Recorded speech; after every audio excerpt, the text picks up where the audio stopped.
People who put pineapple on pizza. Ben Potter's hashtag joke. My penis. There are just some things in life which will divide people. Gaming is no exception, with titles that will inspire devotion from one side of the room and ire from the other, each defending their positions with righteous indignation. At the end of the day, it's all down to personal preference, and in an ideal world we should just let people do their thing and get on with their own pathetic existences. But this is the internet! And niceties will get you nowhere. With this in mind, I'm Jules, the unrelenting love to your well of hatred, and these are 10 divisive video games you either love or hate. Number 10. Heavy Rain. One of the main criticisms levelled at this title was that it wasn't really a game at all. It was more like an interactive movie. This divided people into two camps, those that loved the more cinematic approach and those that thought that £50 for a movie was a bit much. It's got an extremely engaging story, but the lack of actual gameplay elements left players wanting more. But then again, if you're looking for a slow-paced, candle-burning narrative that is in places exceptionally well written, then maybe you can look past it. Number 9. Final Fantasy. Now, this isn't the first Final Fantasy like Final Fantasy 1, but the series as a whole, which might seem a little catch-all, but if you were to take pretty much any of the Final Fantasy titles, you'd find die-hard fans and others that wanted to just die in equal measure. And to be honest, I'm in the die-hard fan camp, and even I can see what people don't like about it. Some characters are extremely grating, especially since they decided to start f***ing talking, and turn-based combat isn't everyone's cup of tea.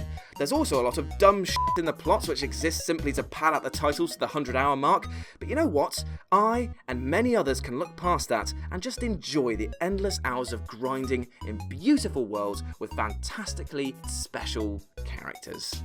Number 8. League of Legends / Dota. Time investment. These two words are pretty much the dividing factor between loving games like League of Legends and Dota and utterly hating it. Its supporters are fanatical in nearly every sense, learning all the intricacies of characters and operating matches with all the planning of a corporate merger.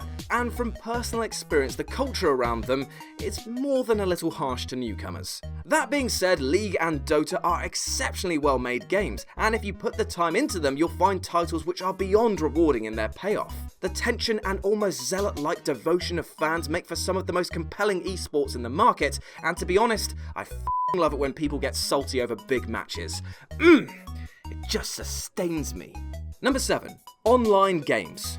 Overwatch, Evolve, Battlefront, For Honor, all of these have one thing in common. They are pretty much all multiplayer-orientated experiences with at best a threadbare single-player experience tacked on. Now, some people hate this, as simply put, they just want a decent solo experience, and you know what, I can dig that, as I'm always a little wary of dropping 50+ wing-wangs on something which might have a dead community in just a few months. It also is a massive turn-off for those that aren't super competitive in nature, and the thought of constantly dying or being told you suck isn't really the motivators they need. I, however, love a bit of the old ultra-violence, so can see the draw in multiplayer-only titles. Do I think that some games should have been cheaper as a result of lack of other modes?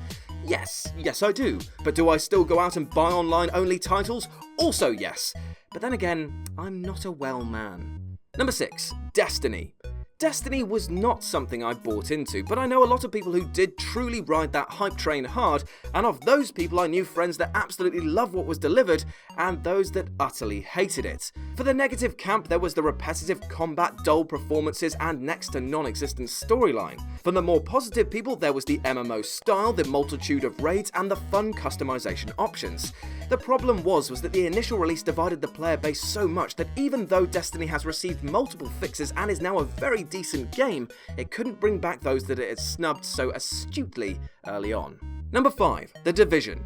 The Division was pretty aptly named and was pretty much like Destiny, in that it was met with a lot of critical responses. The story was weak, the areas were detailed yet not outstanding, and the shooting mechanics were just bizarre. Like, I can't remember a game where 40 headshots would fail to take down an enemy, but you know what, there we go. But then there were those that vehemently defended the game for its huge amount of content and interesting premise. The co-op aspects as well were a huge selling point, as teams all over the world gathered together to slap old Tommy Terrorist on the backside. Which side do I fall on? Well, let's just say 30 different coloured puffer jackets didn't get my rocks cooked. Number 4. Ratchet Deadlocked. I love this game. I'm aware of how utterly dumb it was for Ratchet to up his edge and become a space marine, but for a more budget-friendly release, I adored the short challenge arenas this game boasted. But to a fan base used to a lovable duo of very friendly and very comical stylings, this was as hard to swallow pill as an ostrich suppository. It also even removed one of the titular heroes almost entirely, which angered even more fans. However, if you live in Good Vibe Town, you'd be able to see that the environments were varied and challenging, the weapons were highly customizable, and even the Landstalker missions, while being a tad boring, were implemented well to break up the main combat challenges. Number 3. GTA 4. Reality. It's something that fans of the GTA series weren't really used to up until GTA 4 dropped. With its more realistic handling of cars and presentation, it was less about jetpacks and more about bowling with cousins. Coming off of the back of San Andreas, which set the bar astronomically high, GTA 4 had a lot to live up to, and for many the tone change was not what they were looking for. Many complained about the clunky shooting mechanics and cars that drove with all the horsepower of a bedridden toddler. You could even look to the success of Saints Row 2 and 3, which capitalized on Rockstar's repressed attitude by offering insanity in disc form and cleaning up sales-wise. Now don't get me wrong, this game is utterly fantastic and it's so well produced, but it does feel like it was missing the sense of fun that was present prior. Number 2. Minecraft. Minecraft, a game limited only by your imagination or creativity, or whether you can stomach never being able to build a perfect circle. It's an unrelenting success story, having made absolutely millions and adorned many a gamer's room with posters, toys, and the like. Yet the media has and always will paint this game as being very much a kid's game, and this has proved to be a point of contention within the fan base. Sure, it's very simple looking, but in terms of gameplay, it's incredibly deep, and some might say even obtuse. As a result, you've got a very divided view of the game. Those that think it's too simple or even too hard to crack on one side, and then on the other you have people who sink hundreds of hours into the title, trying to climb that ever-changing cliff of creativity and making the best skull-shaped mountain lair with lava for eyes and a tongue drawbridge.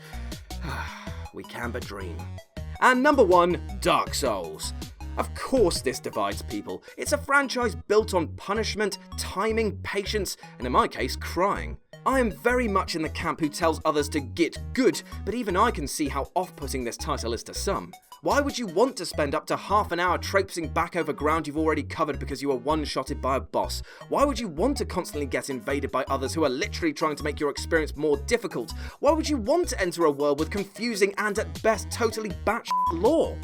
I really don't know. On paper that sounds terrible, but much like my 50-year phone contract, I am locked the in. The combat is satisfying to unprecedented levels. The world is vast and feels so connected by all of its strange inhabitants, and while it's less a difficulty curve and more of a cliff face for newcomers, if you can get over the initial bump, it is so rewarding. So in short, yeah, I know that Dark Souls is not for everyone, and that people probably really hate it, but you know what? It's 100% for me. And that's our list. Got any more games which split you in two? Well, let me know about them in the comments section below. And why not swing by whatculture.com for more news and articles like this every goddamn day. You can follow us on Twitter here. As always, I've been Jules, you've been awesome, and I'll speak to you soon.